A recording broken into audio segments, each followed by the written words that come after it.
morning, Good, Doctor. good morning from Delhi, India. Thank you for this opportunity. I'm just sharing my screen. Is my screen visible? Yes, Doctor. Yep, it's Thank visible. you. Thank you very much. As you said, this particular research of mine, I'm switching over from a very nice presentation on chemical research to human research. And I find what an interesting contrast here. So this is, ladies and gentlemen, design-based inquiry into mentoring, value pedagogy, and GCD within the context of India's national education policy, which was framed, released in 2020. And there is a context to that. And that context, I'll try and build here, that we have been training teachers because they are the central fulcrum to the entire process of classroom and shaping the future of children in those classrooms.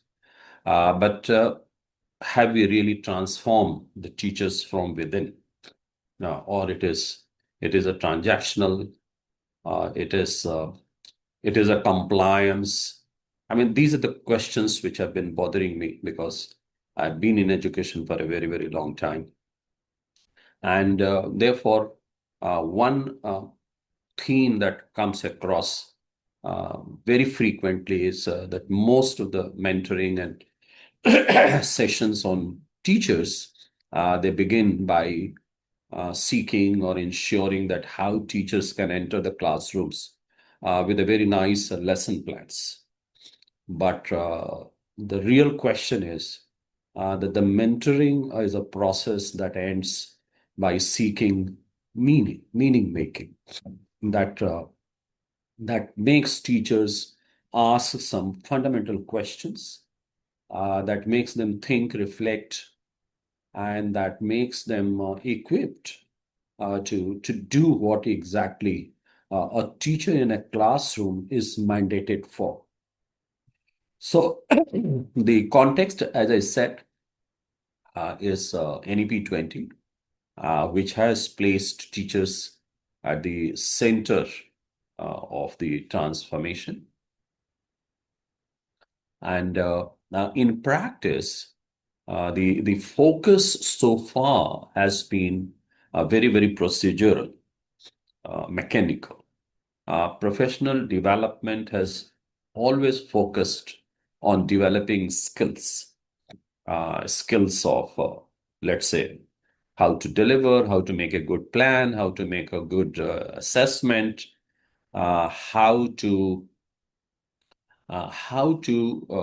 in the classroom use technology or make the classroom interesting, some of these skills.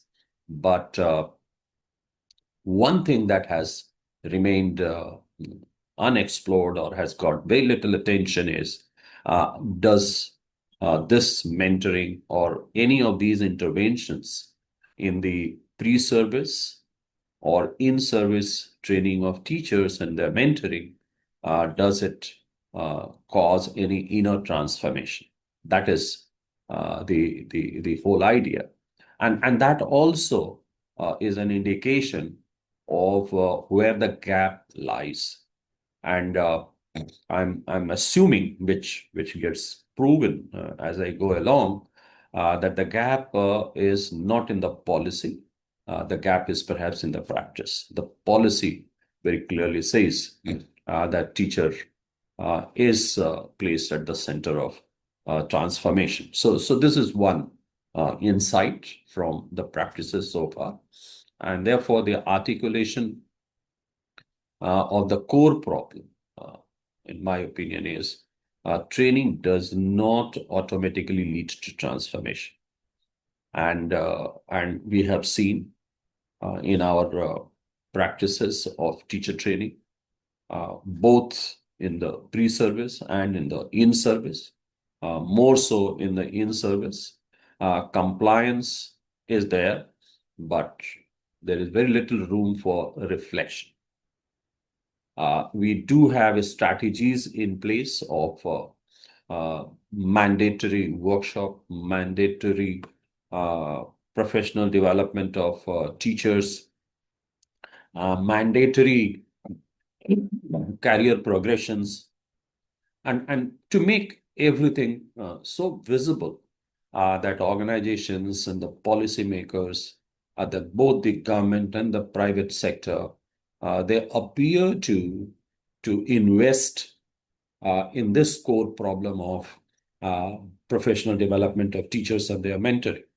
And therefore, the problem is that the teaching is happening, but that teaching appears to be happening in a very, very ticking the box kind of thing. And the complete absence or lack of any inner alignment with the external outcomes that are mandated to be achieved in terms of curricular goals, in terms of learning objectives, in terms of measurable outcomes, and in terms of course, the human development, which is which is one of the chief objectives of the education. Excuse me. And therefore, in all this milieu, what is missing is a lived process of transformation. So this is one such area that is sought to be addressed. And just to sum it up, the literature suggests that we are quite on track as far as mentoring is concerned, reflective practices are concerned, and the global citizenship. These are the areas which find its place. It is mentioned even in the National Education Policy 2020, which I mentioned. There are a special paragraph and chapters and underscoring of a need for mentoring.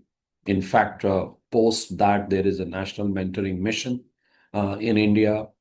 The classrooms should be reflective, both for the teachers and for the students. The integration of sustainable developmental goals, and more so 4.7 within that, which talks about developing the global outlook, global competencies, more popularly known as global citizenship. These things are highlighted. There is no doubt about it. But integration of these things in a very, very practice-based model, drawing from the roots and the culture and the heritage of the country, the alignment between the inner self and the outer self, and there is an absence of a very integrative framework in which these markers of a good quality education can be realized. So that is where the research, the gap has been identified. And therefore, the researcher has begun this whole thing with two very important research questions. That how does Panchkosha-aligned mentoring, which I will talk about a little later, influences teachers' professional growth and classroom practice within the NEP 20 framework, and what processes, dispositions, and reflective mechanisms emerge through mentoring that nurture value-based and globally minded teaching practices. So these are the two defining and overriding questions which have guided the course of this research that I'm presenting before you. And these questions primarily are aimed at finding not only what changes in teachers occur as a result of this framework of mentoring, but also how and why such changes occur when mentoring touches both the outer skills and the inner awareness of the teacher. And this research is an outcome or of a design-based inquiry practice based on reflection and further refinement, because this is a longitudinal research which went on for almost 2 years. More than 500 teachers were involved across cities in India. Their reflections, their continuous professional developmental logs. I have tried to embed one school case study also here from this longitudinal study alongside these mentoring workshops that took place. And that has been included as a very crucial data source, along with the reflections and focus group discussions, the CPD logs. And therefore, I would categorize this research and its findings as lived practice as a research, and not so much on any quantitative data collection or analysis post that. So core contribution, unified model for teacher transformation that has been sought to be embedded here is the global citizenship education, that is global awareness, global competencies, and global responsibility. The entire mentoring process, where the researcher also played the dual role of a facilitator and an observer in close proximity. And the third, as I mentioned earlier, this is the inner development through this process, Panchkosh, which I'm going to explain just now. And in this contributory process, the mentoring is termed as a bridge between the self and the society, because ultimately it has been seen that the job of the teacher inside the classroom is to connect the classroom practices and the shaping of the children, because ultimately they have to go back to the community in the service of the community, and fulfilling the mandate that the community has, because that is one of the very, very inner philosophies of any educational process. And this is one of the very civilizational approach to human development, which happens through 5 different layers of development. And first one happens at the physical level, which is called the practice level, or the basic level, which is in Sanskrit and in the actual Panchkosh framework is called Annamaya Kosh. The second one is that your life forces, your energy level, and how you move from your physical and practical things to a level where you are readying yourself to take a cognitive understanding, a cognitive load, if not in a very stressful sense, but at least the emotions, the information converted into knowledge. But even this is not enough at this stage, because a lot of lack of clarity, lack of insight, those things remain. And then when we move to the next level, there, through reflections, through ethical questioning, the wisdom, the discernment, all those things develop, and that is called the Vijnanamaya layer, or kosh, or sheath, if you can call it. And ultimately, the teacher or the practitioner reaches a level where one finds the eureka moment, where the real purpose is realized, the joy is achieved. And if we, this is ancient, this is thousands of years old practice, but it does find its echo or its parallels in the contemporary, or if you can use the word modern literature, and it looks somewhat similar to Abraham Maslow's hierarchy of needs, where we successively move from the basic physical needs to safety and security, belongingness, development of cognition, and and finally we reach the level of what we call self-actualization.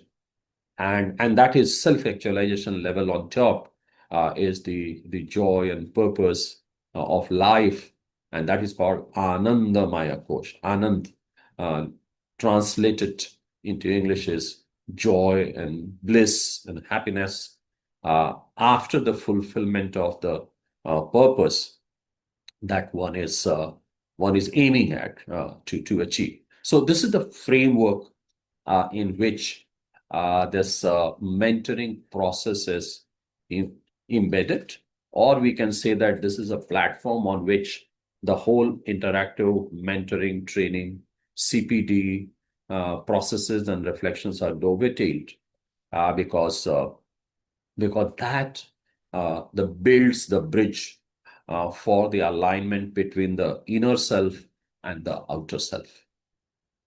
And therefore two or three several findings, but I'm just sharing here three things which are very, very important as a result of that. The study has demonstrated that teacher transformation through a design-based inquiry set up in the mentoring process, values pedagogy, and Panchkosh framework is not about technique or compliance. It is a transformational journey. The findings of this study also reveal that mentoring, when it is grounded in trust, in dialogue, and philosophical coherence, it creates conditions for teachers to reimagine their professional identity. And the third is we found that participants in this whole mentoring process of 2 years, they moved from seeing themselves primarily as instructors to recognizing their role as mentors and moral guides.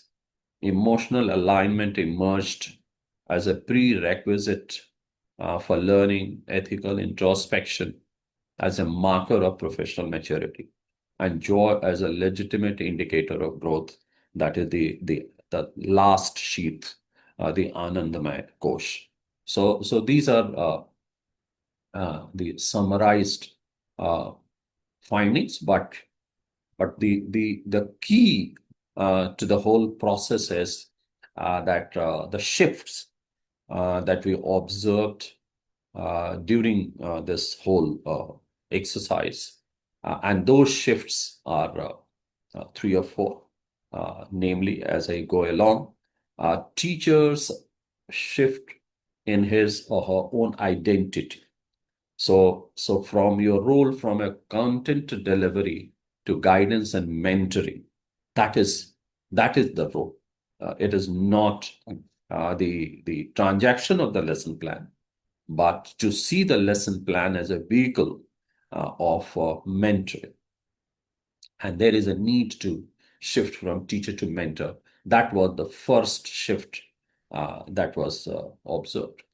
The second shift happens where cognition alone is not the sufficient thing. It may be a necessary thing, but the sufficiency comes from emotional alignment, which is very, very foundational, which also means that learning will begin, or learning will begin to be effective with the emotional connections, and not only at the level of cognition or the transaction of information or sharing of information.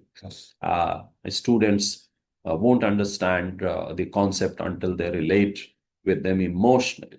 and that emotional relationship here could be because of their context, because of its applicability, or because they see that it is going to make a difference in what they propose to do or what they realize on their daily basis in their own context.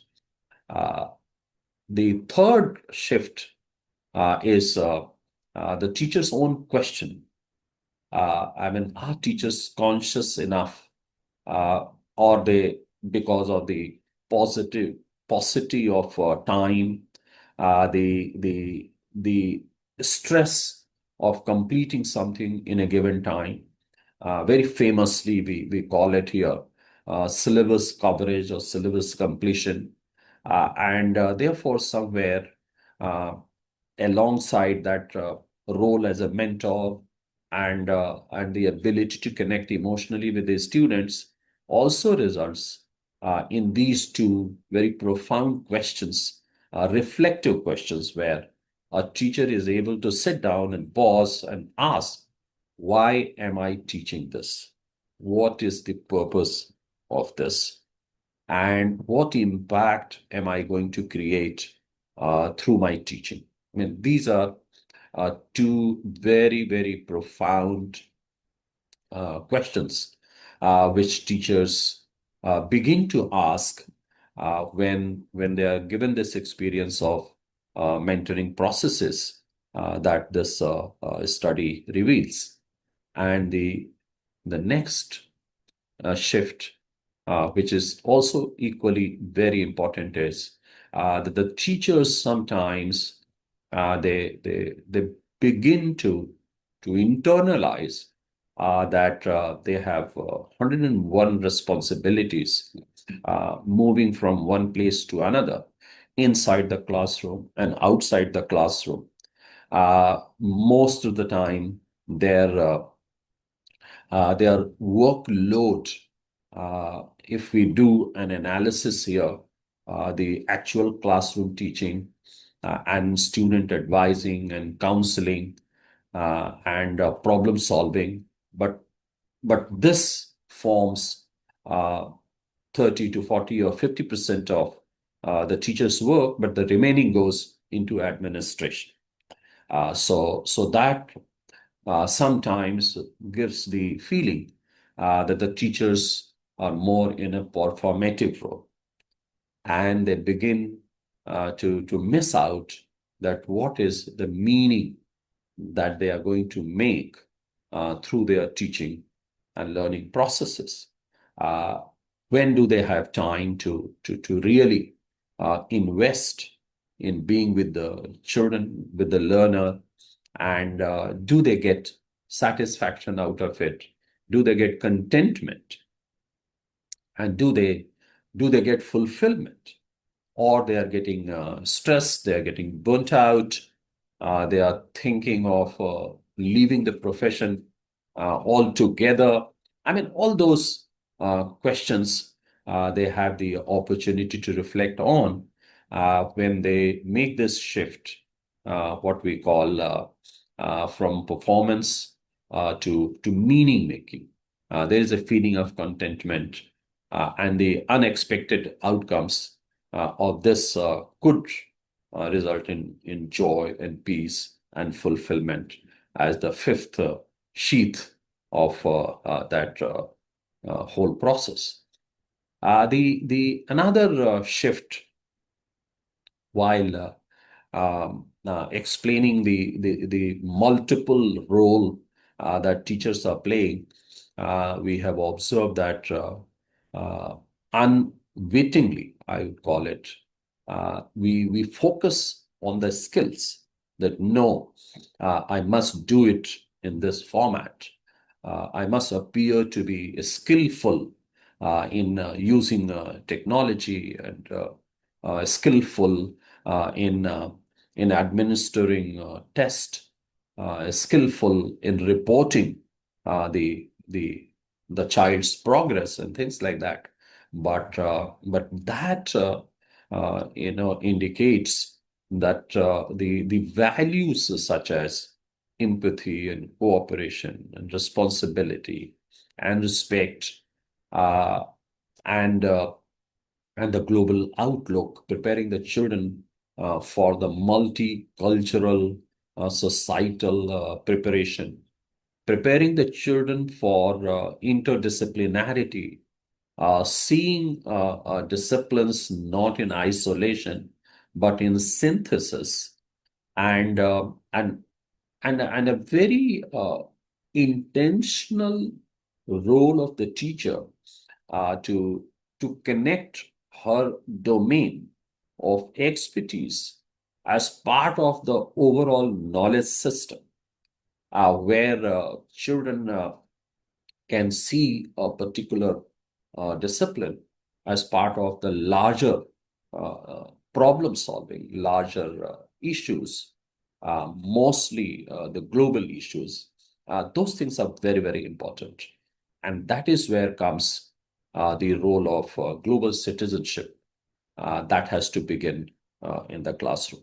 So these are the shifts and findings, and this has the institutional impact. So in a case study of a school, alongside this, we did 20 structured professional development programs, which was beyond the mandate of the school's policy, collaborative reflection, culture building, shared inquiry across institutions. And we found that from compliance to inquiry, shift was happening among the teachers, and some kind of shift from procedural compliance to genuine inquiry was happening, and that result was very much visible. So that was a transformation that moved from the individual level to the institutional level, and that goes in the realm of developing not only the individual competencies but also a collective competency, because the collective competency has broader efficacies in the interest of the children than the individual efficacies. And that is why this case vignette is a very, very important milestone in that whole process.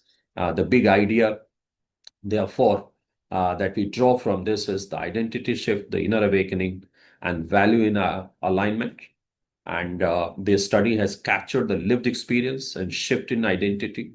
But as a limitation, I must admit here, we have not employed any quantitative metrics to measure the longitudinal impact of this transformation on the student academic outcome, and that perhaps would also be one of the recommendations for the future researchers. And as a conclusion, may I say, in times of rapid change, mentoring anchored in inner wisdom may be educators' most sustainable response. That is the insight that comes. And with this, I end my presentation here with a huge thank you to all of you for your time and patience, and also for this opportunity to present my humble effort. Thank you very much.